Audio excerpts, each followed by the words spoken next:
So the Knoxville PPG tournament just finished, and it was the first OP04 tournament that we've had yet. Now, I usually don't do breakdowns and things like that, but I think because it is the first one, originally it wasn't, and then it got reversed back, I think it's going to be pretty important to talk through. If you saw any of my comments, really anywhere, Facebook, Twitch, or even when I was playing against Egg live, I mean, it shouldn't be surprising of what the finals was and what the top 32 was as well. So this is the top 32 with all the lists and as well as the people, the rankings and stuff like that. You can always take a look on the PPG management website. But yeah, hey, shout out to Eggman. I mean, obviously all of these are just pictures. If you click on them, they're just pictures. So definitely go check out eggmanevents.com to make sure to whenever that's updated to look at the actual list. But this pie chart looks pretty familiar. There's two things here. Well, I guess three things. One, Edward Newgate being almost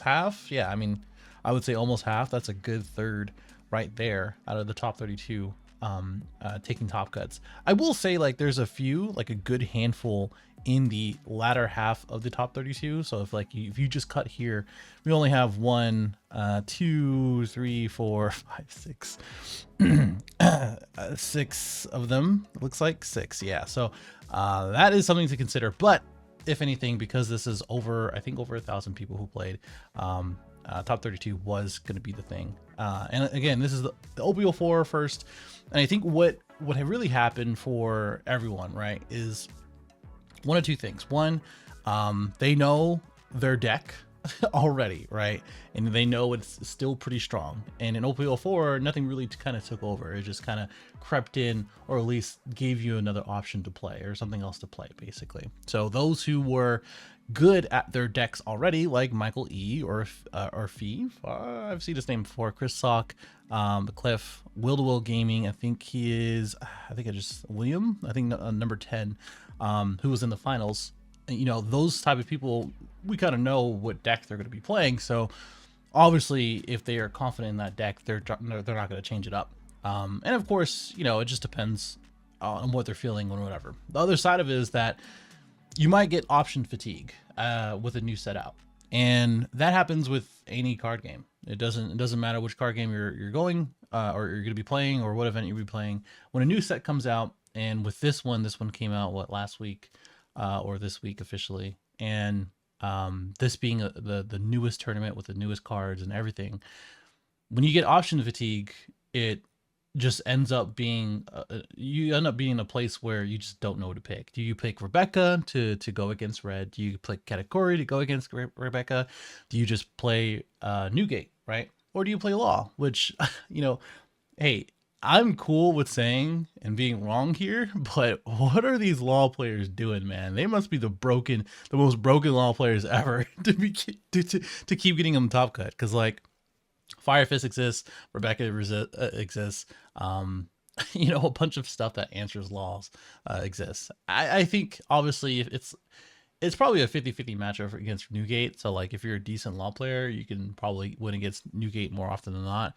And then if you think that because Rebecca is such a prominent thing in Asia, which I'll talk about in a second, and you think that Katakuri is going to be like the meta pick or something similar, like in yellow, it's going to be the meta pick to go against Rebecca because it is so popular there and people are going to play it here because it is so good, then Law is going to be a good pick against Katakuri. And if you know your Newgate matchup, you may as well just do that, and you can just play you know, the field if you are just a decent Law player and you draw pretty good. So you saw the title, you know, red isn't going anywhere, right? It's very prominently more than half the field if you count Law, along with not this Luffy, this is Black Luffy, and then this is Zoro right here, which ironically enough is the one who won. This is the only Zoro in top 32, and it ended up winning, which is pretty crazy. The other part of this is that if you count, let's just count the number of OP04 decks in top 32, but not top 16. So we have the Queen, the Rebecca, I think this is the Crocodile. Oh, I should just look at the set numbers. I'm so stupid. So 1 2 3 Um, four out of the top 32, and then in the top 16. If this was just cut to top 16, which is, you know, very possible, but due to the number of players, it wasn't just going to happen. So one, two, with Rebecca winning Swiss. There you go. So two OP04 decks, the leaders, that is, getting into the top 16. Now, the other part is that, you know, blue got a good amount of support, right? So how many blue decks? Let's say one, and that's it. That's it. That's it, right? I didn't miss anything. I don't think I missed anything. All this is yellow and red. Yeah, yellow and red. I think this is the OP04 Doflamingo Dofi deck.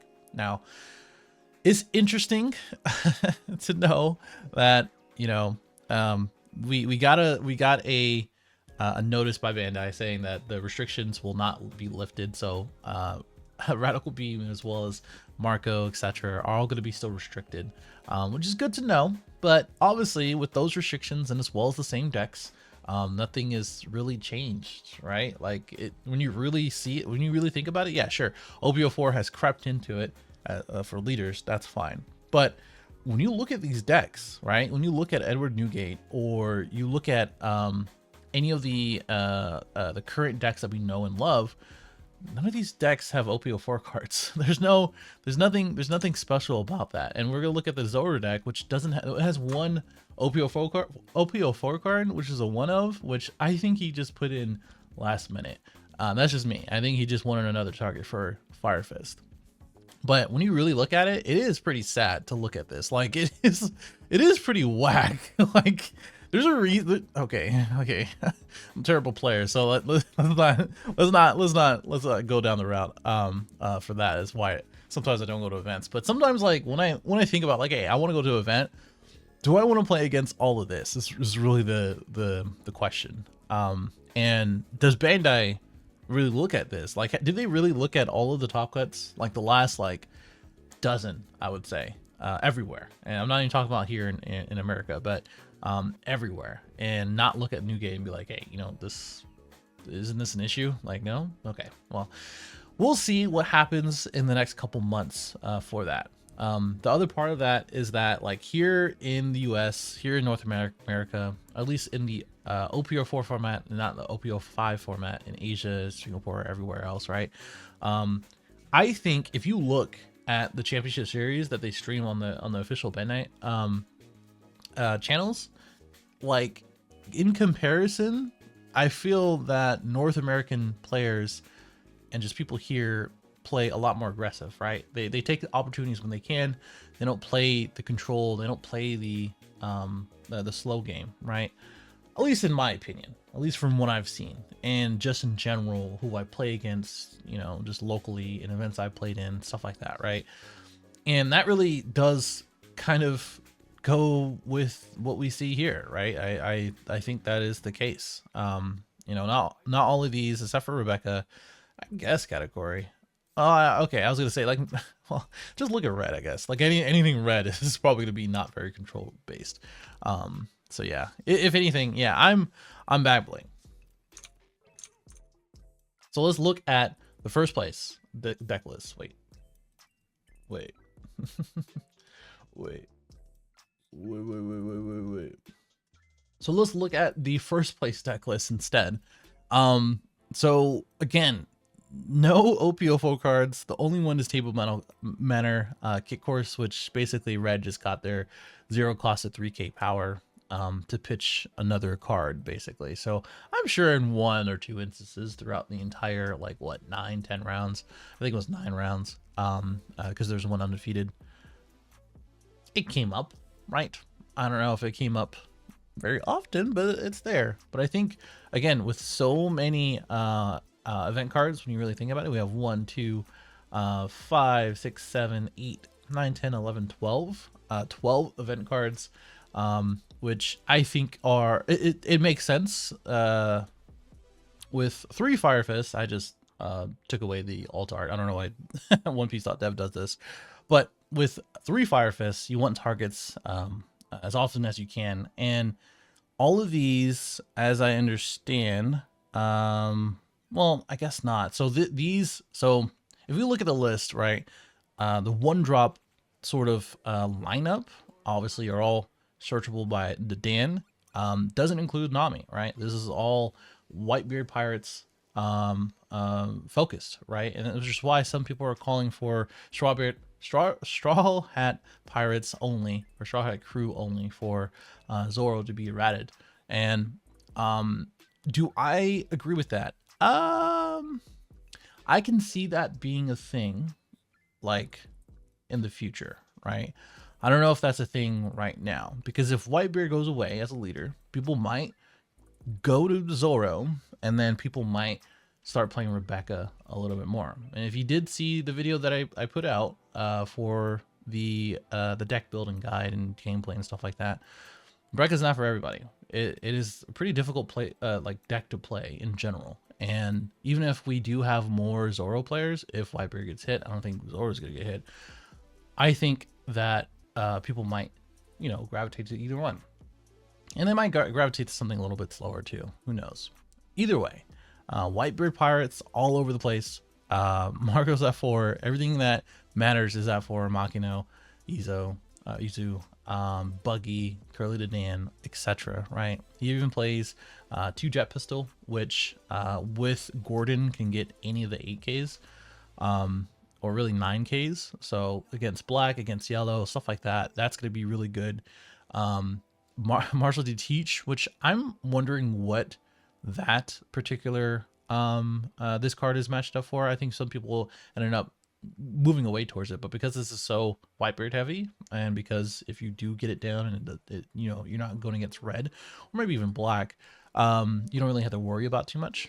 You know, it's not a bad choice. This video is going to be a lot longer than I wanted it to, but I wanted to just kind of talk through the top 32 really quick. My thoughts as far as what the format looks like, along with the first place deck. And shout out to Will Gaming. I do believe, like I said, he was in the finals. If you didn't catch it on PPG's Twitch, it was a good match in general. And also, pretty much no purple outside of Dofi in the top cut. So that's like a conversation we're just not having anymore. I feel like we're just acknowledging that purple does not exist in the format. Like it just doesn't. Like again, take away that Dofi, take away the 2 Dofis in the top cut, and we haven't seen purple literally do anything in the last, like, I don't know, 3 to 4 months. And is that gonna change? Probably not. I really don't think so.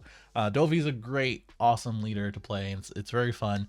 Unless you cater towards like everything in the format, and as well as like play your matchups perfectly, I don't think it's really gonna go that far. But it's cool to see 2 in the top 32. Let me know your thoughts in the comments below.